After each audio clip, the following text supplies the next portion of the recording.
এই 100 টাকা পাইছি। 100 টাকা ফেলছো না, দুজনে ভাগ করে নি। না কোনো ভাগাভাগি নাই। আচ্ছা 1000 টাকা আমার কাছে 1000 টাকা। আইনে ভাগাভাগি করে। এই সময় 100 টাকা চাইছিলাম, দুজনে ভাগ করে নিতে আরে চাইছিলাম। এখন 50 টাকা। দরকার নাই আমার। আরে পরে 500 আমার 500 আছে। কোনো দরকার নাই, এটা আমার একলাই যথেষ্ট। দিতেন না তো? না না না দিতেন না না তো? না না। এটাই তো হলো। হ্যাঁ। আচ্ছা এটা কি করতেছে? মানে নিতে যে দাঁড়াইছি ও চেহারা তো পাইতাছি না। কি করতেছেন আপনি? টিয়া করতেছেন টিয়া? হ আমার এটা টেকা লাইছে, আপনারা কি খাইছুন? কত? 1100। এই যে 100।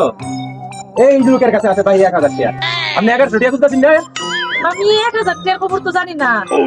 আমার 100 টাকা আড়াইছে তাই না? 100 টাকা আড়াইছে।